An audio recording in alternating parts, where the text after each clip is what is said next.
Angola, Luanda toye. Bonne nouvelle ya 2026 yangoyo. Bon nabino ba namboka, ba Congolais na Bangolais nyoso. Bon nabino ba on peut ba forme d'affaires. Désormais c'est à connecter Kinshasa na Angola pour voyager dans les meilleures conditions. Veut dire c'est à comme kokenda Angola dit. À partir il y a le 21 août Ngingo, ba vol direct Kinshasa Luanda et bandi. C'est à Abuki ba prix à billet na prix à Niapoul et ça l'a jamais. $445 ya pamba pour la classe économique, $795 ya bourré pour la business class. Yoga programme, chaque mardi et vendredi, vol Kinshasa Luanda, départ 17h juste, arrivée 17h55. Et bon vol Luanda Kinshasa, départ 18h55, arrivée 19h55.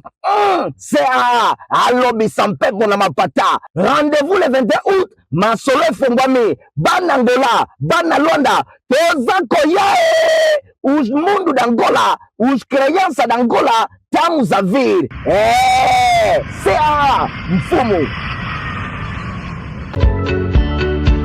On a année scolaire 2026-2027. Papa, maman, commis tout n'a pas question et belité. Kota la paix de gauche à droite, kende kaka tout droit. Na complexe scolaire Mama Pemba, na extension na yango nyon somi balé. Ba école ya fondation Nerombungu, ba inscription et bandit déjà. Chers parents, la rentrée scolaire approche.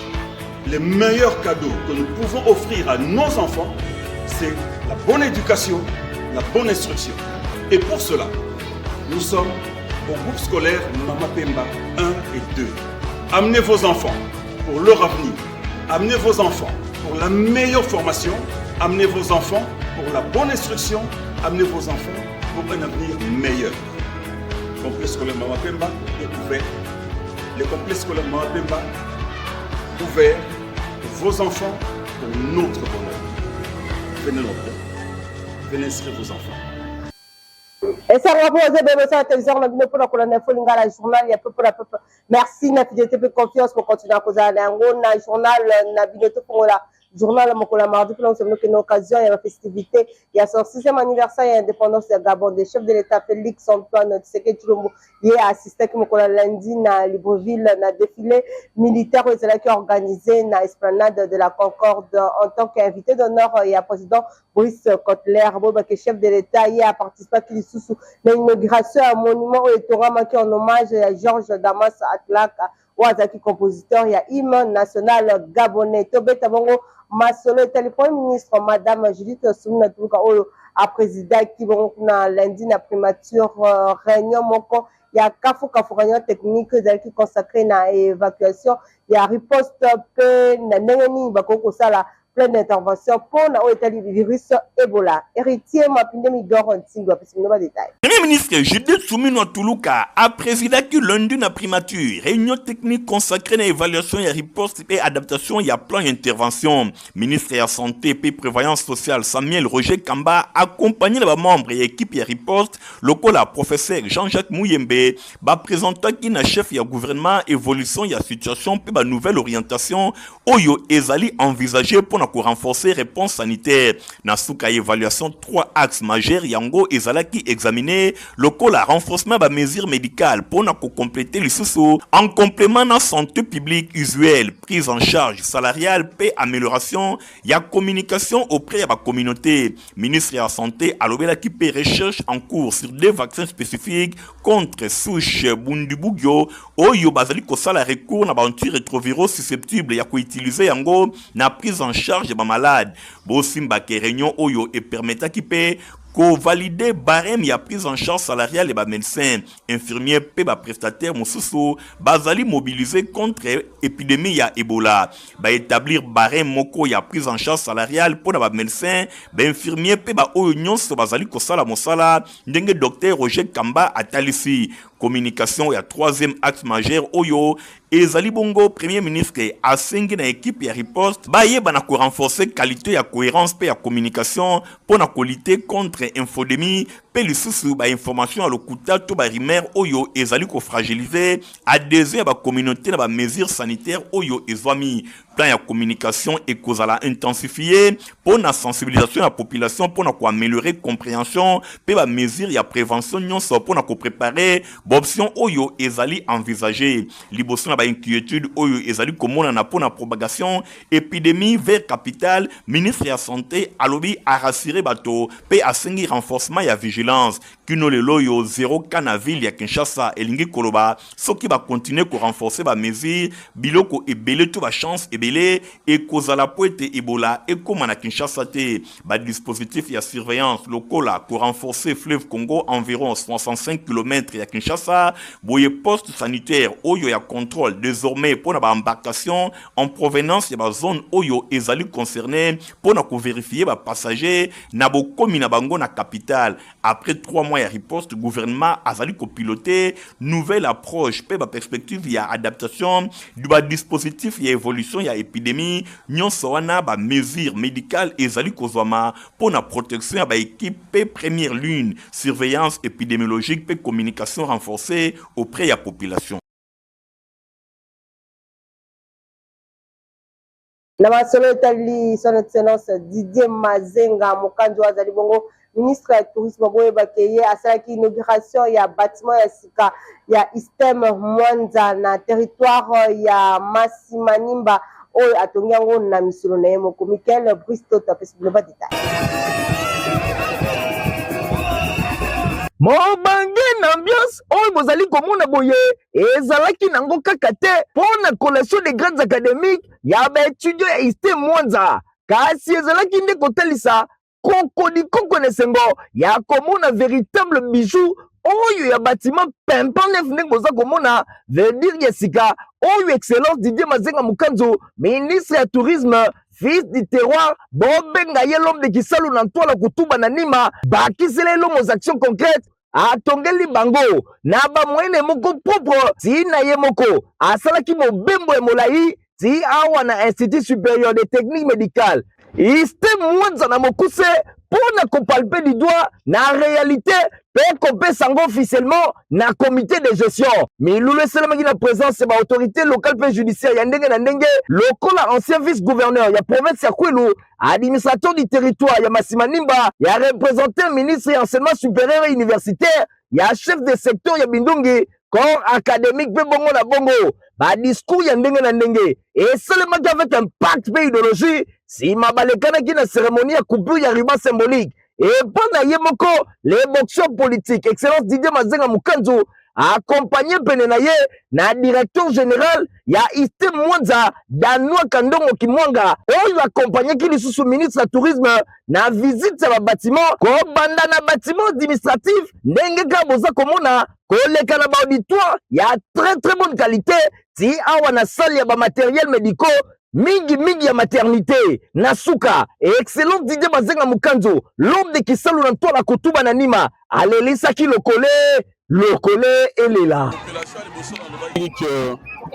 ezali vision ya mokonzi ya mboka Félix Antoine Tshisekedi Tshilombo biso tozali basali na ye baministre chaque ministre esika azali akoki koaccompagner président na lolenge ebele na yango babatima wana tosali pour que bana batanga malamu bakowuta bipai ebele bakoya awa na Mwanza po bayekola pour que bazala qualifier lobi bakontinue kosunga biso mpe basala relève oyo ya biso batata na bango bie bandoko na bango tosengi ke babatima wana babatela yango parce que misala ezali ebele tosali babatima bazali na besoin babatima mosusu mpona kolala ya bana ya baétudiant boyebi ke baétudiant bautaka bamboka ebele bakozala kaka ya Mwanza te yango lelo officiellement tozwi babatima wana topesi yango na directeur général ya institut supérieur médical ya Mwanza lokola tolobaka kisala na ntwala kotuba na nima meme nga moko namoni yango lelo nalingaka na sali après na lobi nsima nyonso mobange na cérémonie ya collation des grandes académiques esalemaki il faut accepter l'homme à son époque de Didier Mazenga Mukanzo l'homme aux actions concrètes à la kakabana ya Mwanza awa na territoire ya Masi na province ya Kwiluke akotungela bango bobange na batima ya sika lelo yo chose promise chose due pe asali yango na misolo ya poche na ye moko. Ah, excellence Didier Mazenga Mukanzu Mokonzi olodi na mabele ya PTT lelo mwanza mobimba Masibe province mobimba ya Kwilu balobi na yo mokako swatata po osali oyo ebele basala kate.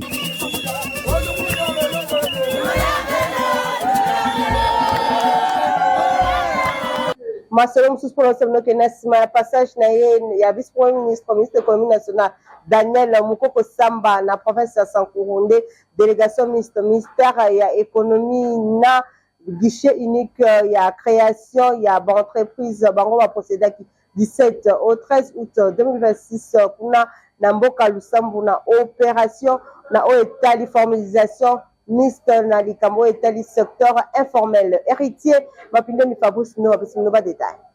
Ensuite, il y a passage, il y a vice-premier ministre, ministre économie nationale, Daniel Moukoko Samba, na province ya Sankourou, délégation mixte Moko, ministère il y a économie nationale, pays il y a guichet unique, il y a création, il y a entreprise, et procédé qui mokolo ya vendredi 7 août, kino jeudi 13 août 2026, na couvent, il y a frère, il y a charité, il y a Lusambo, na opération, il y a formalisation, il y a acteur, na secteur informel, cérémonie, il y a remise, il y a document, il y a formalisation, oyo, et pas il y a plusieurs opérateurs économiques, il y a Sankourou, et c'est déroulé qui n'a conduite, il y a ministre provincial, il y a finance, il y a économie, Désiré Fouamba. Boemikolo Oyo, 176 établissements Mobimba, et Zala qui créé P1300 entrepreneurs, Bango Bazala qui formalisé, na occasion on a opérateur économique bénéficiaire, Bakumisa qui acquisition ba document, Oyo Ezali considéré loko la étape moko ya malonga, na formalisation ya activité na Bango, pe na accès officiel, na ba service bancaire, une centaine d'établissements, Bango pe, bazwa ki ba document, ya formalisation na Bango, loko la registre ya commerce, il y a crédit immobilier, Pélissoso, identification nationale, inscription à la Caisse nationale de sécurité sociale, Pélissoso, document administratif moussousou nécessaire pour un exercice formel, il y a activité na bango, nangambo moussousou, plus d'un millier d'entrepreneurs, bango monaki qui va délivrer bango, attestation d'activité oyo ezali ko marqué avancé moko ya malonga na processus ya formalisation ya secteur informel, bénéficiaire nyonso, talisaki esengo pe talisi reconnaissance na bango et pas ya chef de l'État Félix Antoine Tshisekedi Tshilombo pour na initiative oyo ezali ko viser ko accompagner bango acteurs économiques na structuration ya formalisation ya activité na bango. Premièrement, tozotonda ndeko nani président de la République Félix Antoine Tshisekedi Tshilombo on a kosunga biso tozwa mikanda oyo eza eloko ya esengo penda makasi. Deuxième esengo toza kotondo Papa Daniel Moukoko Samba oyo ayaki awa sans plus tarder asungi biso tozu mikanda oyo. En réalité eza cérémonie soit phénomène oyo ezalaka kosenga makambo makasi pona kozwa mikanda oyo. Mais au moins ayaki à promettre biso na ngonga mukuse à réaliser yango tobandi komona bilembo toza déjà na mikanda. Mission Oyo ezali kokoba kino mokolo ya lundi 17 août 2026 na province ya Sankourou. Yango ezali ko marqué ouverture ya phase d'expansion ya formalisation ya ba masse Pélissoso après lancement na ville province ya Kinshasa. Yango ezali ko traduire na ngambo mosusu volonté ya gouvernement ya ko rapprocher ba service ya formalisation pe ba opérateur économique na nzela ba différentes provinces ya mboka. Démarche Oyo ezali bongo kotalisa volonté à renforcer encadrement, il y a des opérateurs économiques pour améliorer l'accès à des services financiers, pour favoriser les intégration dans les circuits économiques formels.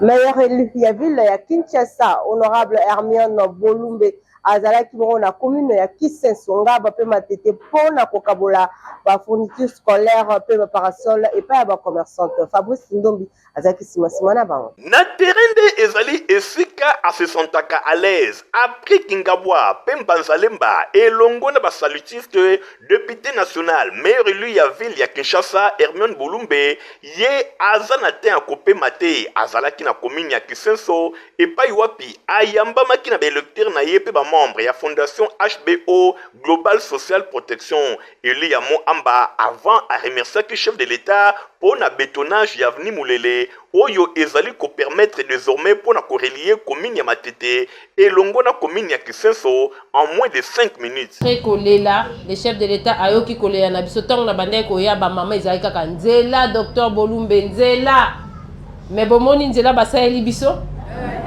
kolongwa Matete ti awa ata libulu mokote. Meilleur élu ya ville ya Kinshasa, Nassima, akabola ki ba fourniture scolaire composée na ba cahier, ba stylo pe ba sac pour na soulager ba parents na veille ya rentrée scolaire. Hermione Bolumbe a pesa ki pe ba parasol pour na ba femme commerçante pour na remercier porte-parole na bambo na hémicycle base ya commune ya Kisenso ba remetaki cadeau ya portrait pe ya pundu et pa ya maman Hermione Bolumbe oyo ayambaki yango na esengo nyonso. Après commune ya Kisenso, Eli Yamo Amba ayambaki ba femme militaire pe ba policier ya Kankabila et pa iwapi apesaki bango pe ba cahier, ba stylo elongo na ba sac pe ba parasol.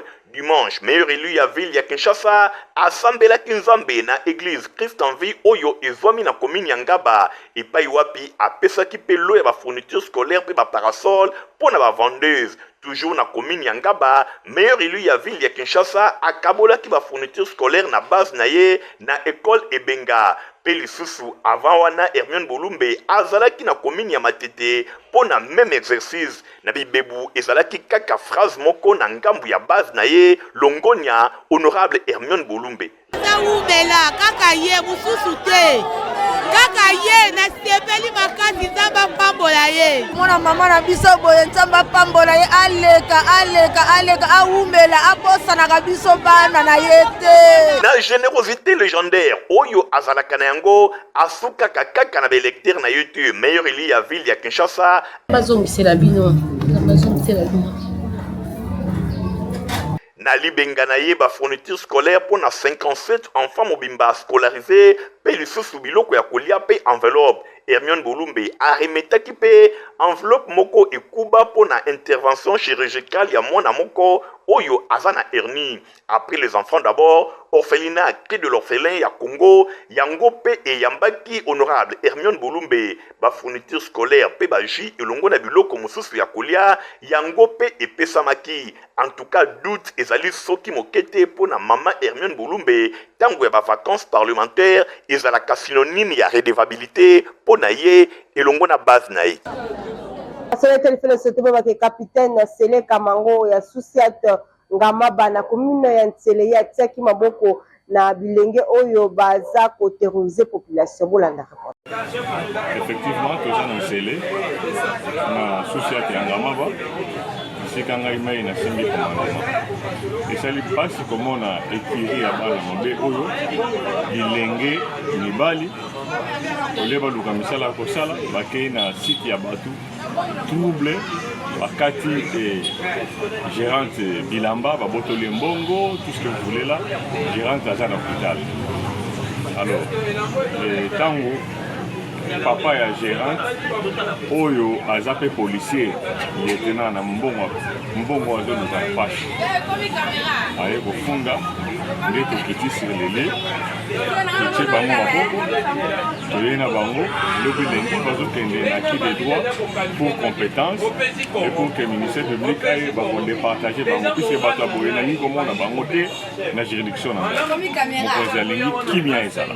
Merci beaucoup. Ngai nakomi na pamba te mon capitaine naye mpo natala dossier ya mwana na ngai batindiki ye bakendaki kokangisa bafoto na bango quelque part na site soki ya nini na ezoye bango te batindiki ye akufaki baye koreanime ye après ça azali na hôpital mais naza surpris nde nazomona bazolakisa barobe oyo epai ya gérante compte tenu ya bana baaki kosala intervention po bamema mwana wana bakende na ye na hôpital bango baza kokonfirma biro be ayaki na yango ezalaki mobimba na kolata nazali akize te nazali nde koya koexiste dossier ya mwana na ngai oui nde azali na hôpital oyo batindiki robe ya mama oyo bajeune garçon bapasi bazalaki na bagilete bakatikati elamba oyo kati ya site wapi site yango eza na commune site ezali na commune ya Selawa ezali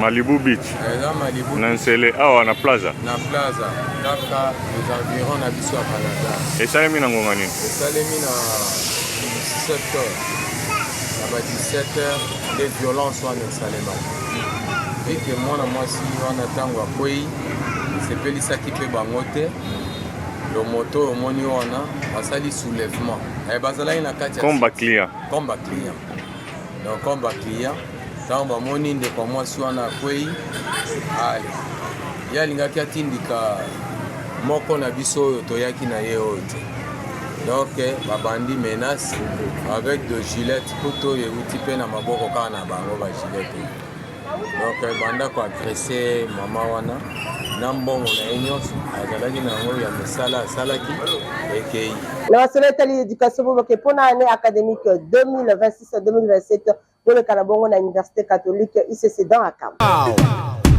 Leader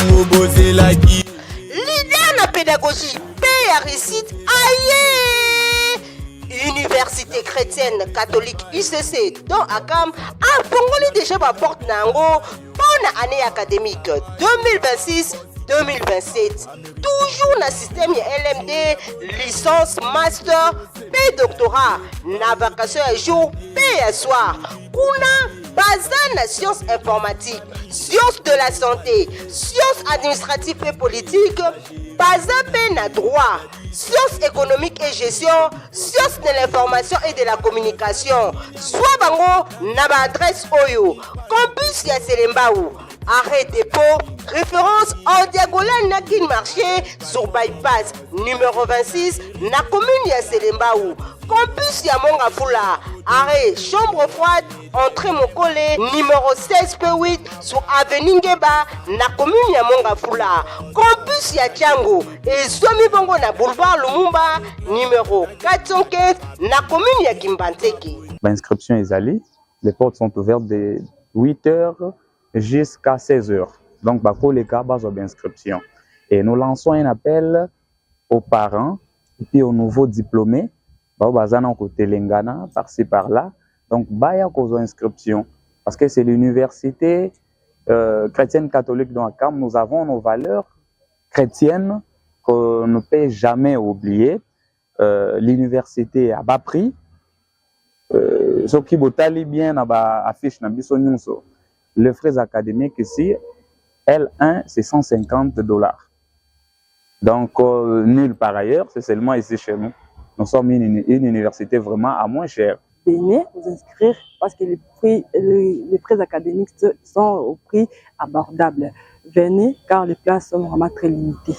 Awa, enseignement et le mamakalisouté pour ESA vraiment de qualité. Awa, expérience cumulée, ESA capitalisée. ICC dans Akam, a pongoli ba porte nango, pour na étudiant, oyo, ba koko ma partenaire actif, pe co-créateur, pe na richesse, na ba prix amke, qualité supérieure ESA de Awa. Ba prix académique, banga na binote eza nango mukie kasi okofuta yango pe na ba tranche ebele UCC do Akam boya ebele pona kosala inscription na année académique 2026-2027 UCC do Akam université des étudiants par les étudiants et pour les étudiants À partir il y a vendredi 21 août compagnie africaine d'investissement CA à Zabongo ko lancé vol na direction ya Kinshasa Luanda. Bondia Angola Luanda toye. Bonne nouvelle ya 2026 yango yo. Bona bino bana mboka ba congolais na bangolais nyoso. Bona bino ba ompe ba forme d'affaires Désormais, CAA a connecté Kinshasa na Angola pour voyager dans les meilleures conditions.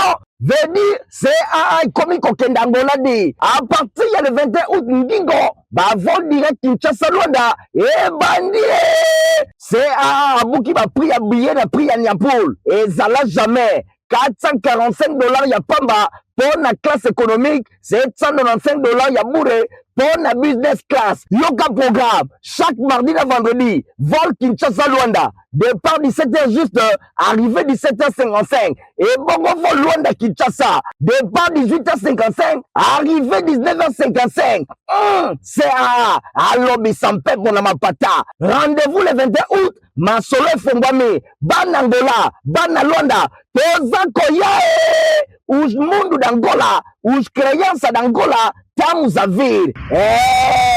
CAA, Mfumu.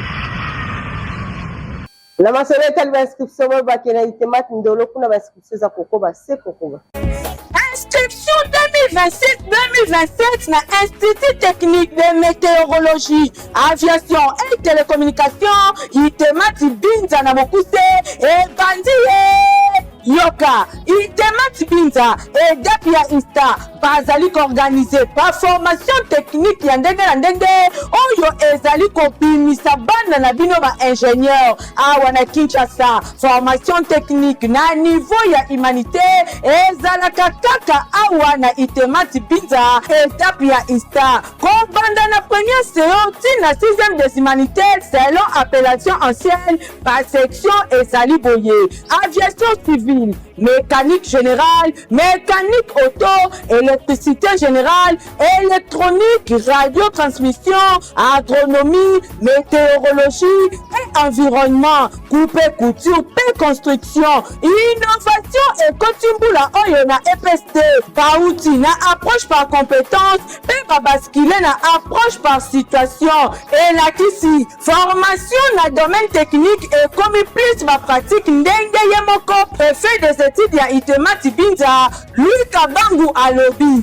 Alors avec système oya sikatozana ngo ya réforme oyo tolongoli bana na approche par compétence balakisi batindi biso toko tsona approche par situation oyo lingolo banini ezalo kola oyo tozana ngo na supérieur tozana ba étudiants bazo sur le système LMD, c'est-à-dire na niveau secondaire l'État peut amener un système ya sikawana oyo zibenga par situation dans le cadre que ceux qui va pesi mwana exercice bazo créer situation ba pesi mwana pour que mwana a découvrir nano difficulté ou bien panne ou bien problème après apporter solution. Ça s'appelle approche par situation. Ça dit situation nous toujours créer on pas bana pour que mitu e fongwama. Itemat aza parmi ba école pilote oyo EPST acheli motema pour être tokoba to bandaki na niveau 1 autre bando benga kala 3e et l'autre zone à niveau 3 parce que to le à niveau 1 niveau 2 et l'autre zone à niveau 3 dès que tu communes à niveau 4 bah c'est l'examen d'état bah du diplôme mais avant même moi comme un examen d'état il est capable ya kosala entreprise na ye atelier na ye garage na ye laboratoire na ye à partir ya méthode wana ezali réforme moko kitoko oyo soko tali na vie province à Kinshasa peut-être ezaka itemate na école moko c'est-à-dire ezeko sunga biso bana bakei na niveau à connaissance makasi ya technique posimba ke soki mwana na yo atangi awa inane ya pamba to pe premier niveau akoki déjà kobanda musala itemati binza bazali na ba laboratoire ekuba kaka ndenge bozali komona Sete mitonga abengi ba jeune fille oyo balingaka domaine technique ba rejoindre itemati binza na bengi bana basi nyonso oyo ozana na ndako ozoko traîner boya na itemat réforme ici salemi déjà tout comme la réforme en sika approche par situation donc ba fille nyonso oyo bolingaka technique oyo bozala posa bo développer ba compétence na bino en tout cas mbele yango ebelami boya ebele ba inscription c'est banda qui déjà boya noki avant que toka na rapport chaque jour babiro na bango ezali ya kofungwama boleka déjà cause ba formulaire ya ba inscription pour ba place ezali très limité itemat kuta yango na avenue Mété7 numéro 1 quartier Congo na commune Yangalema référence entre météo kuna na Delfo. Ngambu na bango pe na complexe scolaire Maman Pemba 1 et 2 kuna école ya fondation de Rambou baza pe kosalba inscription pour l'année scolaire 2026-2027. Alors, nous disons un grand merci à l'excellence M. Nerombo, ce beau cadre qui nous permet aujourd'hui de réaliser la réaliser. En tout cas, un grand merci que le Seigneur a continué de battre et de battre il y a ébélé. Ah, nous avons la première coupe, la troisième, pour présenter Babilamba la Batoni na deuxième trimestre. Au moment où ensemble, nous avons la 5e, 4e et 3e des humanités. Bilambo est abandonné pour 4e, on peut batoni en gros, à na bateli na biso. Message pour repérer na parents, parents, batine de la biso bal. Batine de la biso bal na po bana, apprendre. Parce que le métier est en richesse, n'est pas un moine. Ce qui moine a évi kotonga, évi kosa, évi métier moi quoi quelqu'un, et ko sungaya soit ba mbongo na kia na collectation inutile, ko demander ko senga nyonso, et ça bientôt donc message de ko pesa ba parents batine de biso bana année prochaine tout monde bana ebele ba ya pour apprendre surtout dans domaine ya technique na coupe couture. On excellence Nerombo to bi penza nzambe apambola ye ebele dala atelier qui toko a pesibiso na bana auto zali ko former chaque jour bazali ko apprendre da ba matériel moko donc il y a bien il y a qualité vu que eza ya biso moko awa nzambe apambola etolo bini pona papa Nero merci vous avez que belle pona ko la info linga la journal la pona pour ceux qui se pela qui na opsa merci les gars Ntingi Matomi na zaki na sima ya caméra héritier Mapinde Mingulungu à superviseur journal au montage de Simon Kepa Christian Kangebeni Francis Kanzalo Koka. Voilà bien notre rendez-vous. Au revoir. Bon dia Angola Rwanda toye. Bonne nouvelle ya 2026 yangoyo. Bon na bino bana mboka ba congolais na bangolais nyoso. Bon na bino ba on peut ba forme d'affaires. Désormais c'est à connecter Kinshasa na Angola pour voyager dans les meilleures conditions. Veut dire c'est comme Kokenda Angola dit. À partir du 21 août Ndingo, bah vol direct Kinshasa Luanda et bandi. C'est à Bouki va prix à billet na prix à Niapoul et ça l'a jamais. $445 ya pamba pour la classe économique, $795 ya bourré pour la business class. Yoga programme chaque mardi et vendredi. Vol Kinshasa Luanda. Départ 17h juste, arrivée 17h55. Et bongo vol Luanda Kinshasa. Départ 18h55, arrivée 19h55. C'est à Lobby Sampé pour la Mapata. Rendez-vous le 21 août. Masolo Fongwame, Ban Angola, Ban Luanda, Toza Koyae, Us Mundo d'Angola, Us Créance d'Angola, Tamu Zavir. C'est à Mfumo. Pour l'année scolaire 2026-2027, papa, maman, comme tout n'a pas question ébélité. Côté la paix de gauche à droite, Kende Kaka tout droit. Na complexe scolaire Maman Pemba, na extension na yango nyon somi balé. Ba école ya fondation Nerombungu, ba inscription et bandit déjà. Chers parents, la rentrée scolaire approche. Les meilleurs cadeaux que nous pouvons offrir à nos enfants, c'est la bonne éducation, la bonne instruction. Et pour cela, nous sommes au groupe scolaire Maman Pemba 1 et 2. Amenez vos enfants pour leur avenir. Amenez vos enfants pour la meilleure formation. Amenez vos enfants pour la bonne instruction. Amenez vos enfants pour un avenir meilleur. Le complexe scolaire Maman Pemba est ouvert. Le complexe scolaire Maman Pemba ouvert pour vos enfants, pour notre bonheur. Venez nombreux. Venez inscrire vos enfants.